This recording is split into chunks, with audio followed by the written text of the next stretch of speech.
For the past 2 months, I've been daily driving this LG Ultralight monitor here with the intention of returning it, but as you can see, it's still here on my desk. So in this video, I want to talk about how I've used this Ultralight monitor for programming, video editing, and everything in between.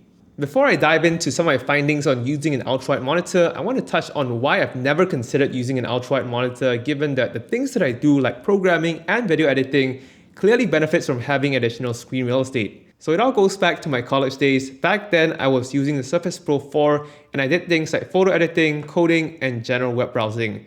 And since I was constantly on the move, just going between classes and walking across campus, that meant that I heavily relied on the 12.3-inch display of that device. And 12 inches is actually pretty small, so it kind of forced me to figure out ways to get things done within the constraints of a tablet or like a small display, which includes developing muscle memory for out-tabbing between multiple applications and using a pretty dense display scaling on Windows. Also during that time, since I was constantly on that display, I kind of wired my mind towards that a 3:2 aspect ratio display was the way to go, as more vertical pixels was better than having an external display. So a few years back when I started coding professionally, that mindset was kind of brought forward, and for the longest time, I practically lived on this idea that one 16:10 monitor is just the right amount of screen real estate that I needed.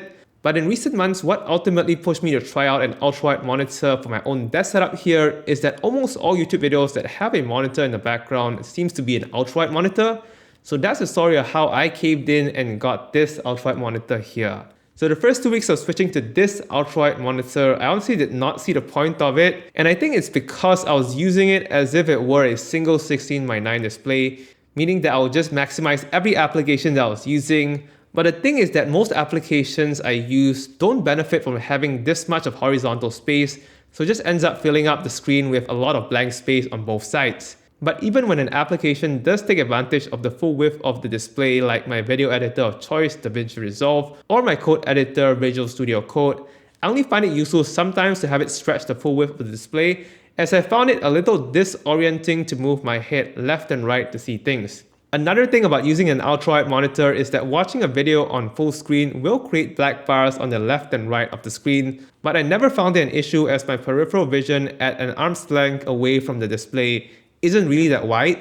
So the only thing that I wished was that the panel was an OLED so that the black bars would be less visible. So once I started experimenting with using the horizontal space differently than I would on my 16:9 or 16:10 display, it really opened my eyes to the potential of this ultralight monitor. So there's a few ways that I use this ultralight monitor. The first and most common way that I use it is just to stack different applications on top of one another. And then I use Mission Control on macOS or the Task View mode on Windows to switch between applications. The next mode is to have two applications side by side. I use this occasionally when I'm trying to focus on something, like when I'm video editing, I'll have DaVinci Resolve, my video editor, take up the right 2/3 of the screen and my script on the left 1/3. Or when I'm programming, I have my code editor on half of the screen and some reference documents on the other side of the screen. Likewise, when I'm using the monitor in this mode, I tend to shift my entire body, including my peripherals, to that side of the screen. Another mode that I use is to maximize the application to the full width of this 21:9 display. I only use this mode when coding something particularly buggy, so with my code editor of choice, Visual Studio Code, I can have both the file tree and terminal open on either side of the screen, and on the center I can open 2 or 3 files to work on. Another scenario is that when I'm tracing through an issue on a web application, I can view the application at its full width plus the developer tools on the side so that I can see everything at a single glance. The last mode is probably the most basic one. I just put an application front and center and that's it. I mostly use the monitor in this mode when I'm just casually browsing the web and not really trying to do anything super productive. Sometimes I also have my audio player like Spotify or Audible open when I'm just browsing the web, so I end up putting that on the side.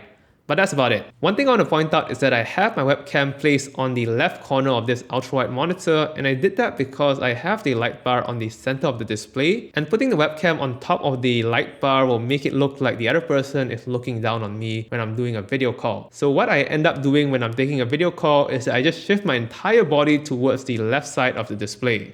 So out of this entire experience of switching to an ultrawide monitor, the only thing that I saw as a disadvantage was screen sharing. So for work, I do quite a bit of screen sharing due to this hybrid work model that we're in right now, and over the years, I've gotten used to sharing my entire screen versus just a single window. And that's because sharing the entire screen makes it easier to share different things while I'm on a call with someone versus trying to like share something else and then have to reshare it again. But when I share my entire screen on this ultrawide monitor, it creates this terrible experience for the other person where everything looks tiny to them unless they're also using an ultrawide monitor.